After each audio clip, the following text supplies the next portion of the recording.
Hey Larry, sorry I'm not there to celebrate all of the years of work that you've done at George Fox. We had 6 really good ones working with the LED program. I remember when I came in to go ahead and interview, and you were one of the first persons that I met. You walked me out to my car, and I got in that night and thought, I could work with that guy. And by golly, we had a great run. One thing I appreciated about you is you would do anything for your colleagues and your friends and your students. So I wanted to share a bunch of student voices with you. Remember Janelle Inkins? She says, "The things I remember most about Larry is he had a lighthearted way of making everyone feel accepted and important when you were in his classroom. He was always positive and encouraging to all ideas and work that we produced, while giving constructive criticism in a way that made you feel good about your work." And then Nicole Loving, who just graduated, she says, "My favorite memory of Larry is a silly one. Our cohort of women only was sitting around chatting our faces off while Larry started looking around the room with a mission. Finally, one of us asked, what was he looking for? And Larry goes, 'Who has a dongle?' And all of us sat there trying to figure out why in the world would Larry Weber ask us such a question. It felt like an eternity had passed by the time Larry started to explain what a dongle is as an adapter for Macs, and he needed one to get through his slideshow that night. After that, we giggled all night long." Holly Monroe, she said, "I have such fond memories of our cohort in the Salem campus," and you'll notice that she is in administration now. "Larry, I appreciate your willingness to learn new things. What a great model you are. I know technology does not give you the same kind of joy that it gives me, but you would spend hours of your time figuring out how to teach hybrid and online classes to make the student experience GFU worthy." Lisa Pearson says, "I was blessed to have Larry as my supervisor. He acknowledged my frustration that I didn't want to be an elementary school teacher. But when he came for each observation, he was encouraging and listened to my tales of 4th grade student teacher. He followed our journey through South Sudan that I taught. He never said, 'I told you so,' as I cried my way through my final observation, because now I was crushed to be leaving 4th grade. Larry often believed in me more than I believed in myself."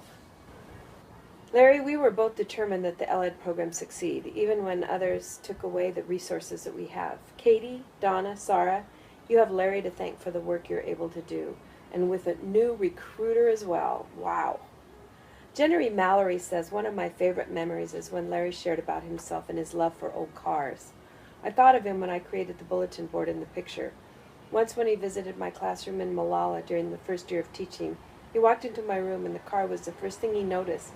His spirit, always so Christ-like, as is his love for children and everyone he meets." Rosemary Betterman says, "When I was inquiring about universities and visiting campuses, you were the first person who I met at George Fox. You arranged a tour for myself and my husband, and you showed us around the Portland campus. Knowing nothing about you as an individual, I could see that you were a man of faith and honesty. As you shared with us about your time as an educator and where it has taken you, I started believing that perhaps this university was where I belonged." Christy Lee, she says, "I can't say enough about you. There's no way to express how much your confidence in me lifted my spirit when I felt overwhelmed or less than. I owe so much to your classroom management course, although you taught me a lot more than that. My dreams are coming true, in part thanks to your guidance and counsel." Jen Bernard, who was in one of our very first cohorts, says, "I've been teaching in the Sherwood School District since January 2011. I've been at Archer Glen for 5 years. Larry was a pinnacle to my success and enjoyment of my education there at Fox.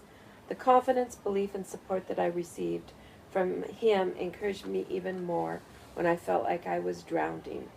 I'm so grateful for my time with Cohort 51 and for the amazing leadership and guidance Larry brought to all of us.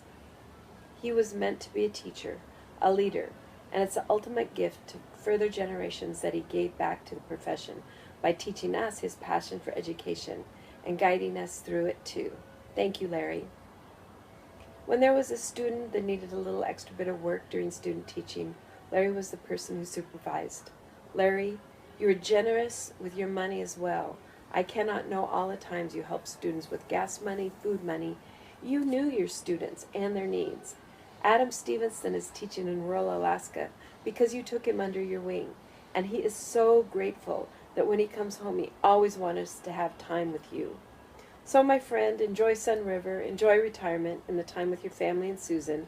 We might just take a motorhome trip to visit this year if there's room in your driveway. Blessings.